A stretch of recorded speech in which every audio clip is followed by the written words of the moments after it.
And I think it's very important for everybody to be engaged because that everybody's on the same page. It's about, who's willing to change gears at the right time. Go out, go have fun, and just take it to them.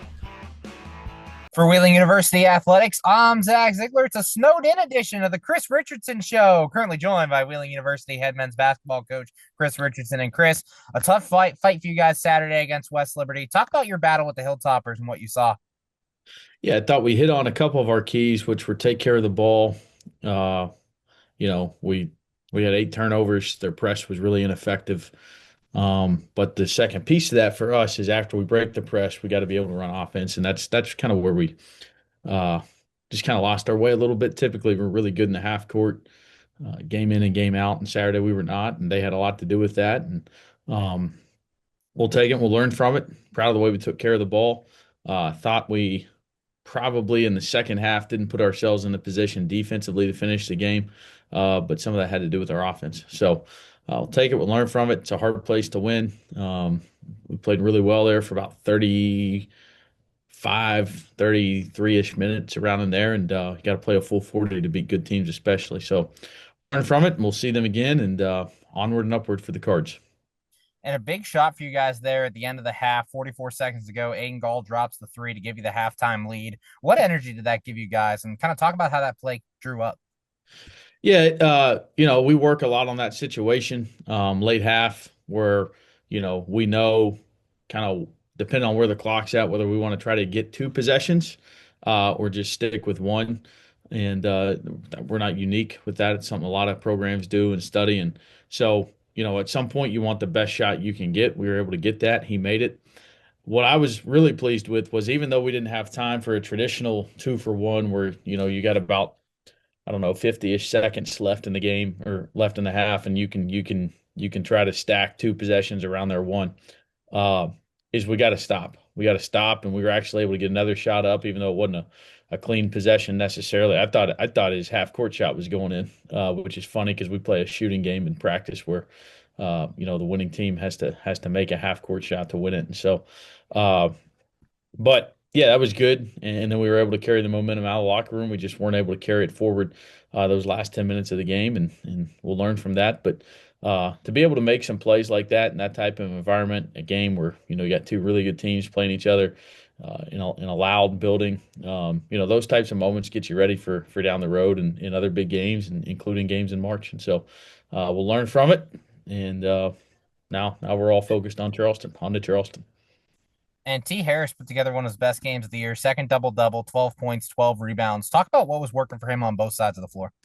Yeah, he was really attacking the paint in the second half. And, when he's not making jump shots, he shoots over 60% from 2. And so getting him to attack the paint and be consistent with that, when he does that, he's at his best. And when he's at his best, we're really, really hard to stop because, we just got so many guys that can impact the game. And so, offensively, I loved when he was attacking the paint, and I love that after he didn't make his first couple perimeter shots, which were great shots, great looks, he didn't settle or anything like that.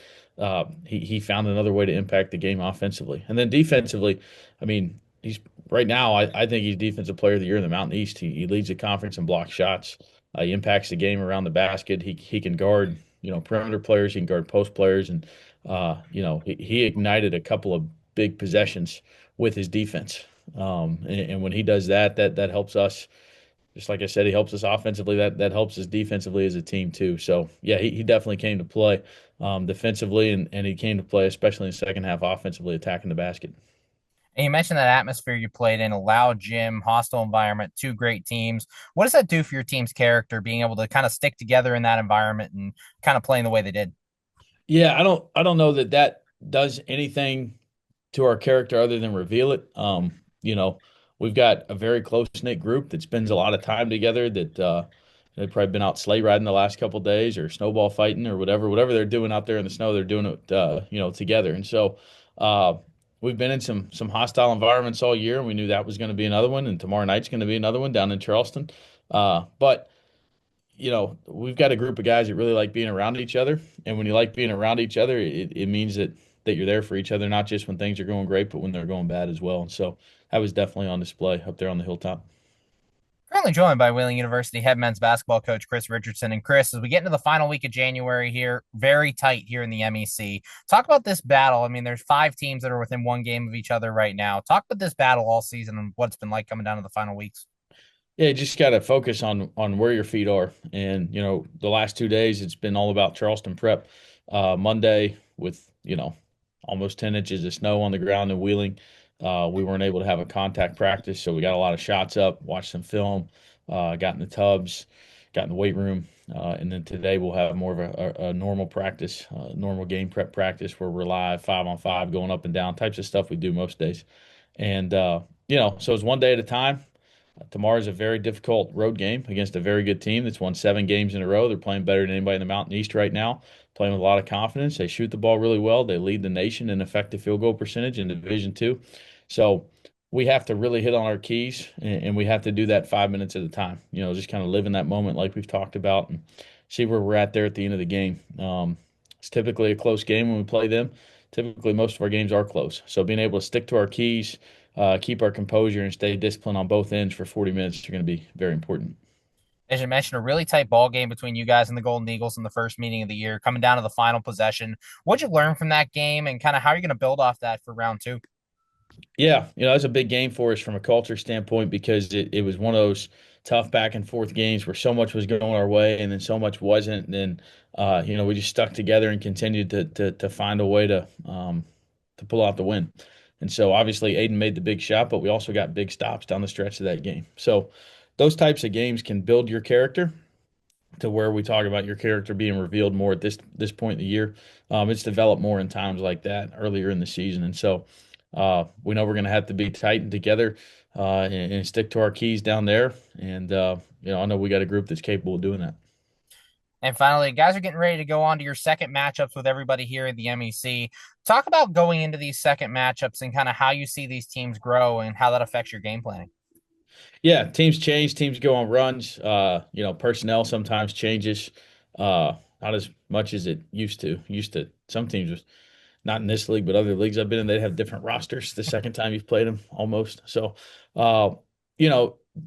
there's a familiarity process the second time you play teams, but you also have to be careful not falling into the trap of, okay, say a guy wasn't a great shooter going into the first time you played a team and now he's shooting the ball really well. Well, you have to defend the player that he is right now, right? And so if he was missing shots in November, who knows why that happened? In January, if he's making them, you better be there ready to contest his shot and better be there to take away any rhythm shots that he can get. And just using that as an example. And so it's important that you not assume anything from a scouting standpoint, that you continue to look at them, through the lens of how they're playing right now, what they're capable of. And you can take bits and pieces of information from, previous parts of the season or even previous seasons to help build the total feel for what a player or what a team is doing. But you also have to understand the team that you're playing now is a different team than you played the first time through the league, just as we're a different team than the team that played them the first time through the league. So, it kind of goes back to the whole theme of our conversation today, which is just be in the moment and do what the moment demands that you do to be successful. Thanks, Chris. Good luck in Charleston. Safe travels. Can't wait to see you out there. Thanks, Zach. Go Cards. For Wheeling University Athletics, I'm Zach Ziegler. And I think it's very important for everybody to be engaged because that everybody's on the same page. It's about, who's willing to change gears at the right time. Go out, go have fun, and just take it to them.